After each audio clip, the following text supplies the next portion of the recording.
Hello my dear friend, this is Shivarato from Nishchal Pairi series. My dear, आप देख रहे हैं एनपी न्यूज निश्चल पैरी। निश्चल पैरी में शिवाराटो के साथ हमारे सभी व्यूअर्स का हार्दिक स्वागत है। महाकुंभ प्रयागराज में एक पावन धरा पर आज हम विगत दिनों के बीच में मैं कई दिनों से मैं कुंभ में घूम रहा हूँ और कई संतों के भी इंटरव्यू लिए हैं और आडंबरियों के भी इंटरव्यू लिए हैं। और लेकिन पता तो तब लगता है ना जब परखी लगाई जाती है कि ये आडंबरी है या संत है, महात्मा है, बाबा है कि सन्यासी है कि शंकराचार्य है। ऐसे भी लोग मिले हमें शंकराचार्य जिनको शंकराचार्य की परिभाषा पता नहीं है, शंकराचार्य की पात्रता पता नहीं है। ऐसे भी मुझे महामंडलेश्वर मिले जिन्हें महामंडलेश्वर की पात्रता का ज्ञान नहीं है। माय डियर ब्रो, हमने इस कुंभ में घूम के मैंने परखी लगाई है। आज स्वामी जी से पूछता हूँ, स्वामी जी, शिवाराठू को तीखे सवालों के लिए जाना जाता है। धीरेन्द्र शास्त्री जी ने कहा था, जात पात की करो विदाई, हम सब हिंदू भाई भाई। जैसे जात पात की विदाई क्यों ये लोग कर रहे हैं, हम तो इनसे ही पूछना चाहेंगे कि ये लोग जात पात को लाए क्यों। भाई, अगर हम आपको यहाँ लाए हैं तो मेरा उद्देश्य होगा, और अगर लाए तो फिर आपकी विदाई क्यों कर रहे हैं। तो ये जात पात को सबसे पहले ये सोचना होगा कि लाने वाला कौन है। तो जात पात को लाने वाला यही धर्मजीवी समाज है, जिनकी धर्मजीवी रोजिका है। हम इनको धर्म गुरु नहीं मानते, हम इनको धर्मजीवी कहते हैं। ये केवल भगवान के नाम पर, ईश्वर के नाम पर अपनी दुकानें चलाते हैं। ये धर्मजीवी हैं, इनका यही रोजगार है। अब सोचिए कि तमाम ऐसे देश में, नाम मैं नहीं लूंगा चैनल पर, लेकिन ऐसे बाबा हुए जो कि तमाम आइलैंड पर आश्रम अपना बना लिए आपके पैसे से, भगवान के नाम पर, धर्म के नाम पर। अब यही देखिए कि एक एक पंडाल 100-100 करोड़ 200 करोड़ रुपए का लगा हुआ है। ये किसका पैसा है? बाबा लोग कमाने तो जा नहीं रहे। तो ये पैसा भगवान के नाम पर कहीं न कहीं से लूटते हैं, और लूट करके फिर जिस भी पंडाल में जाइए तो केवल इन्हीं लोगों की फोटो मिलेगी, भगवान की एको फोटो नहीं है वहां, है भी तो अंदर में। तो कहने का तात्पर्य है कि जात पात लाया क्यों, अब विदाई करने की क्यों आवश्यकता आ गई? इसलिए आ गई कि अब ये लोग देख रहे हैं कि हम अल्पसंख्यक हो गए। अब तो सब पढ़े लिखे हो गए। अम्बेडकर साहब ने जो संविधान बनाया उससे शिक्षा का अधिकार सबको हो गया। पहले लोग सत्यनारायण भगवान की कथा सुना करके लोगों को ठग रहे थे। अब सोचिए, सत्यनारायण भगवान की वो कथा नहीं है, वो झूठ नारायण भगवान की कथा है। क्यों है? क्योंकि अब सोचिए कि एक व्यक्ति पानी में डूब जाता है पूरे परिवार के साथ, और फिर 15 पूर्णिमा सत्यनारायण भगवान की वो कथा सुनता है, फिर उतिरा जाता है उसका पूरा परिवार। मैं नहीं कर रहा, उसमें लिखा हुआ है। अब आप सोचिए कि पहले तो हम बुर्बक थे तो सुन ले रहे थे हाथ जोड़ के, लेकिन अब हम पढ़े लिखे हो गए तो हम काउंटर क्वेश्चन करेंगे ना कि भाई ये बताइए कि क्या गैस पानी में ऑक्सीजन टैंक लेके वो डूबा हुआ था कि 15 दिन तक अंदर था। 2 मिनट से ज्यादा पानी में रहने के कारण ऑक्सीजन के अभाव में मौत हो जाती है, और तुम 15 पूर्णिमा उसको कैसे जिलाए हो? अगर राजा बनने का यही है कि एक लकड़हारा राजा बन गया, 1 महीना 2 महीना कथा सुना उसने, तो हम कहते हैं कि भारत के RBI में भी जाके यही कथा सुना, और रिजर्व बैंक में, वो भारत का GDP अमेरिका से ज्यादा बढ़ जाएगा। क्या बात है माय डियर ब्रो, ये बात हुई ना। देखा स्वामी जी ने कितना बढ़िया, ये सवाल मुझे पूछना चाहिए था, लेकिन स्वामी जी ने तो वो सत्य बोला है जो बहुत सारे महात्मा लोग इस वीडियो को देखेंगे तो मेरी समझते मुझे तो पागल कहते ही, पता नहीं इनके बारे में क्या क्या बोलेंगे। भगवान, एक सवाल ले लीजिएगा। यहाँ हमने ये देखा है कि यहाँ दुकानें चल रही हैं और यहाँ नेताओं का बहुत बड़ा आवागमन हो रहा है, और कोई सपा से जुड़ा है, कोई भाजपा से जुड़ा है, कोई कांग्रेस से जुड़ा है। हम शंकराचार्यों की बात कर रहे हैं, हम पीठाधीश्वरों की बात कर रहे हैं, हम महामंडलेश्वरों की बात कर रहे हैं, हम छुटवैयों की बात नहीं कर रहे। ये तो सर्टिफिकेट दे रहे हैं श्री मान से लेकर शंकराचार्य तक। नेताओं को स्नान करा रहे हैं शंकर जी जैसे। हाँ। इनके अंदर जाइए आप तो इनके यहाँ राम की फोटो नहीं मिलेगी, भगवान वासुदेव कृष्ण की फोटो नहीं मिलेगी, भगवान विष्णु की फोटो नहीं मिलेगी।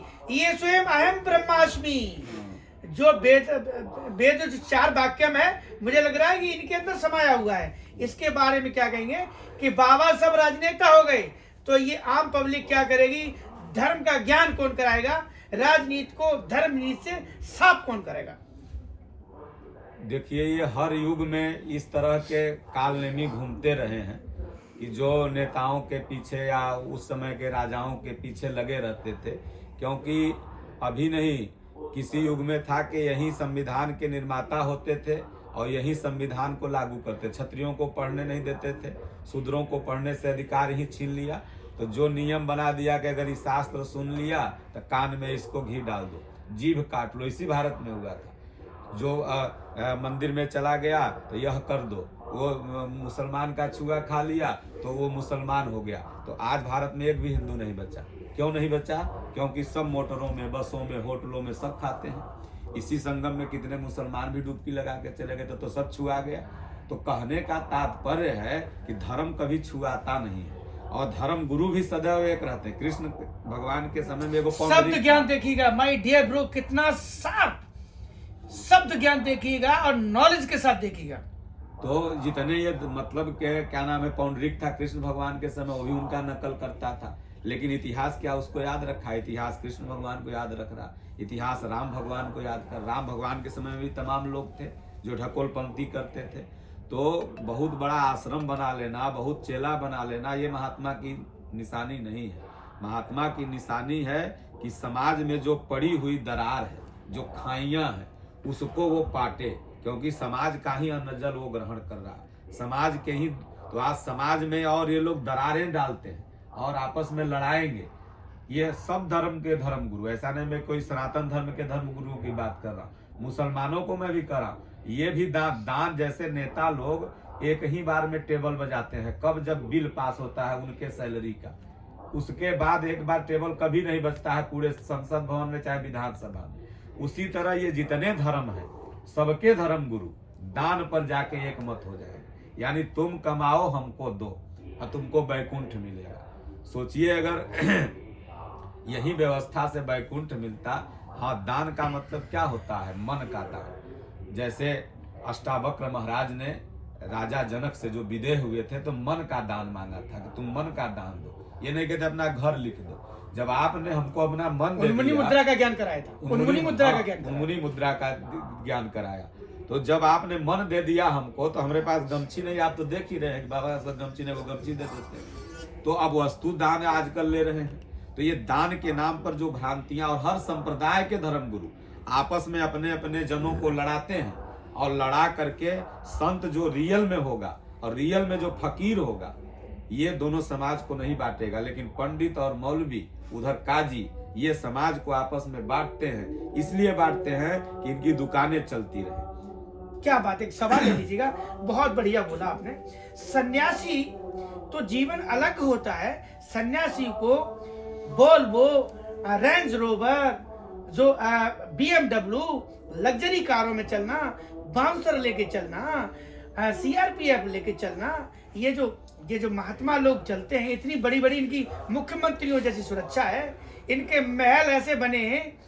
ये किस वेद और शास्त्र में लिखा है, ये किस संहिता में लिखा है कि सन्यासी जीवन, तो सन्यासी इस तरीके से जो भोग रहे हैं, और है सन्यासी और है शंकराचार्य और भोग रहे राजविलास की, ऐसा क्यों? सन्यासी जैसे साफ सुथरा तो रहना प्रत्येक व्यक्ति का जन्म सिद्ध अधिकार है, और खाना पीना, अच्छा खाना, ये सब व्यक्ति का, ये हमारे संविधान की भी सोच है कि सब पढ़ें, सब अच्छा से रहें, सब विकसित देश हो, राष्ट्र हो मेरा विकसित।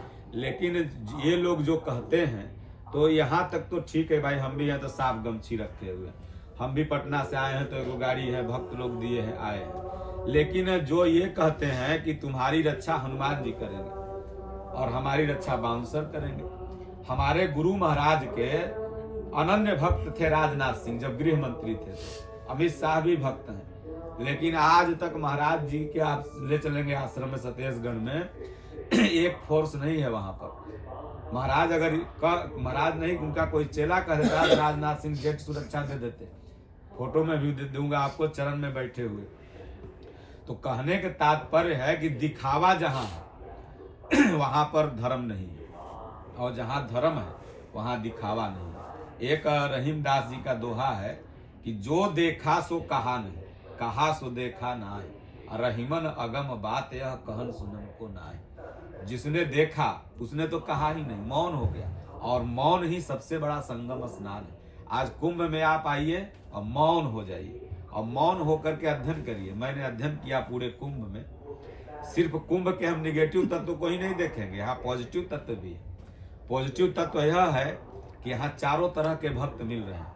कहीं बैखरी से भजन हो रहा है, हरे राम हरे कृष्ण हरे हैं, कहीं मध्यमा से भजन चल रहा है, कहीं पश्यंती और परा से चल, बड़ा अच्छा लगता है। लेकिन कुछ लोग ऐसे हैं जो पूरे कुंभ को हाईजैक करना चाहते हैं, अपने हाव भाव से, अपने बाउंसर से, अपने गाड़ियों से, अपने दिखावा से। तो इसके लिए तो कुंभ लगता नहीं है। कुंभ तो इसके लिए लगता है कि धर्म में जो पहले भ्रांतियां आ जाती थी, तो पहले मोबाइल इंटरनेट मीडिया का जमाना था नहीं, गुरु लोग जुटते थे, उसमें शिष्य लोग भी जुटते थे, और उसमें अपना भक्त समाज भी जुटता था। तो निरीक्षण होता था कि कोई गलत परंपरा तो नहीं चल गई सनातन के नाम पर, कोई गलत व्यवस्था तो नहीं चल गई, कोई भ्रांति तो नहीं आ गई। अगर आ गई तो इसको निकाला जाए। इसके लिए एक मीटिंग है, ये कुंभ एक मीटिंग है, और राम के बारे में समझा जाए, कृष्ण के बारे में समझा जाए, आध्यात्म क्या है। आज का कुंभ तो यही बन गया कि वीआईपी घाट अलग बना हुआ है, जनरल घाट अलग बना हुआ है, वहां आओ स्नान करो। कोई भी व्यक्ति संतों के पंडालों में नहीं जा रहा है, सीधे निकला अपना घर चला गया। वो समझ लिया कि जो कुछ है बस वह पानी में नहैले से। कबीर ने कहा कि अगर गंगा के नहैले कवन नर तरले, मछरी न तरल जेकर जलवे बीच घर। आप उसमें कह रहे बिहारी भाषा में, मुझे पता नहीं कौन सी भाषा आपकी, गंगा के नहाए थे जो, गंगा के जो नहाए थे जो पापी तर जाते हैं, तो मछली कहे न तरी जगो गंगा जी में बास है। भगवान ये है। मैं ये जानना चाहता हूं, सवाल भी लीजिएगा, मैं ये जानना चाहता हूं कि जो शंकराचार्य लोग हैं, जो शंकराचार्य बहुत बड़ा पद होता है। मैं चारों शंकराचार्यों के यहाँ गया हूं। मुझे जो ऑरा लगा है वहां पे वो राजनीति कहीं न कहीं झलक रही है। इतिहास में पहली बार कुंभ में 3 शंकराचार्य ने एक साथ डुबकी लगाई। चौथे शंकराचार्य निचलानंद जी उनके साथ भी नहीं थे। इतनी बड़ी राजनीति खुल के बाहर आई। एक बार पहली बार 3 शंकराचार्य डुबकी लगाए। चौथे शंकराचार्य परमाराध्य जगत गुरु निचलानंद सरस्वती महाराज जी उस डुबकी में साथ नहीं थे। इसके बारे में आप बताइए कि अंदर खाने जो राजनीति चल रही है सनातन के अंदर, ये सब एक हैं लेकिन राजनीति से बसीभूत हैं, इसके बारे में बताइए।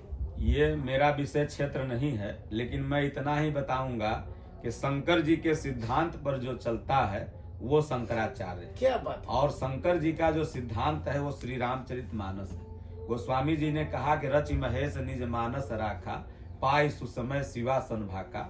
आपका भीभर भी समझदार है, आप भी समझदार हैं, इशारा से ही समझिएगा कि इन चारों शंकराचार्यों में क्या शंकर जी का वो सिद्धांत है, मानस का वो सिद्धांत है। क्योंकि ये मानस जो है वो कोई तुलसीदास जी के द्वारा लिखा हुआ नहीं है, ये सत्यम शिवम सुंदरम का आपको काशी विश्वनाथ में सर्टिफिकेट मिला। और किसके समय में? मुगल के समय में, अकबर उस समय बादशाह था।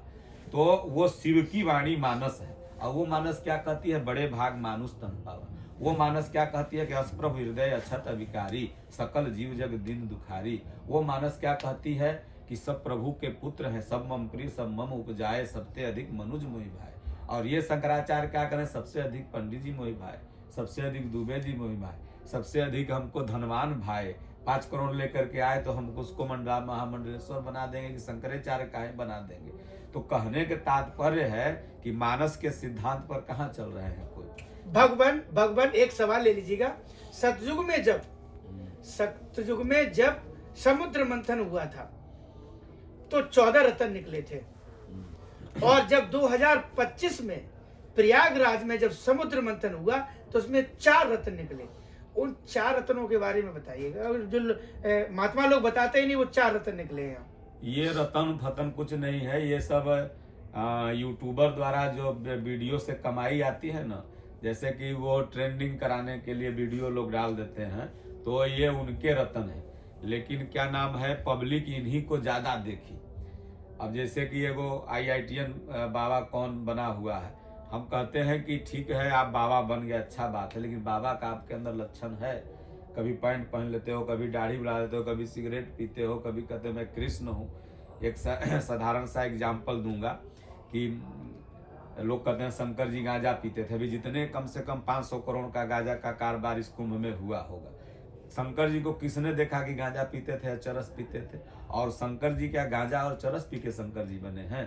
शंकर जी ज्ञान रूपी गांजा पिए थे। तब तो उतनी बड़ी सभा में गए कि जहां देवता लोग भी उत्तर नहीं दे पाए थे। अच्छा ये बताइए, सवाल दे दिया आपने मुझे। ये जो अमृत बरसा था, ये किस तारीख को, कितने बजे, कितने मिनट पे, और किसने देखा है कि उज्जैन में गिरा था, हरिद्वार में गिरा था, नासिक में गिरा था, प्रयागराज में गिरा था? इसका कौन साक्षी है? कितने बज के कितने मिनट पे, कितनी तारीख को और कब गिरा था? ये कौन प्रमाणित करेगा इसे? देखिए, अमृत कोई घोल पदार्थ का नाम नहीं है।